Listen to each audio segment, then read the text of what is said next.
Sommes-nous perdus dans la transition?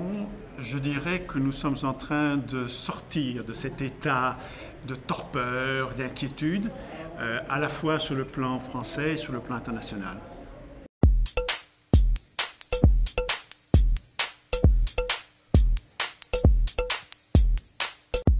Alors, la France peut-elle jouer un rôle leader au plan international, make our planet great again? Il faut dire que le président Macron a la baraka. Il arrive au pouvoir dans les conditions que l'on connaît, au moment où le leadership anglo-saxon s'écroule. C'est la fin du siècle américain qui avait commencé avec l'entrée en guerre des États-Unis au début ou plutôt à la fin de la Première Guerre mondiale en 1917. Ce siècle qui s'est terminé avec l'annonce par Trump que les États-Unis quittaient les accords climat.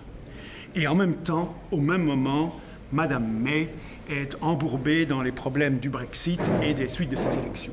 Le leadership anglo-saxon s'est évanoui, c'est le moment où il y a un vide, et quand il y a un vide, on le comble, et c'est l'occasion pour la France, avec d'autres, pas seule, mais avec d'autres, effectivement de reprendre le leadership et de montrer qu'il y a moyen de mener la planète vers un meilleur qui est en quelque sorte basé sur les valeurs et les objectifs que se sont donnés les États dans le cadre des accords de la communauté internationale en 2015, les accords de Paris sur le climat et les objectifs du développement durable.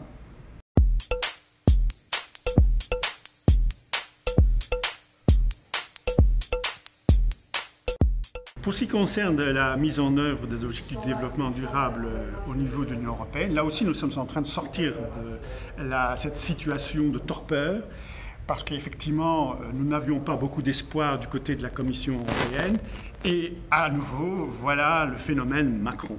Alors ce qui est important dans le cadre européen, c'est de se situer dans une perspective de temps. Il faut que sur la période 2017-2018, on met en place une série d'initiatives. C'est pour cela que nous avons lancé Europe Ambition 2030, dans lequel le Comité 21, IDRI et d'autres organisations françaises jouent un rôle clé. Et notre objectif est d'amener les acteurs non étatiques et étatiques à élaborer en quelque sorte une feuille de route au cours de cette période, qui devrait déboucher en la fin de 2018 par un conseil des chefs d'État et de gouvernement de l'Union européenne sur la mise en œuvre des objectifs du développement durable. D'une part, pour se mettre d'accord sur des objectifs plus ambitieux pour l'Europe que ceux qui ont été fixés en 2015 au niveau des Nations Unies. D'autre part, pour examiner quelles sont les révisions au traité qui devraient être mises en œuvre après les élections européennes de 2019 pour assurer la mise en œuvre de ces mêmes objectifs du développement durable.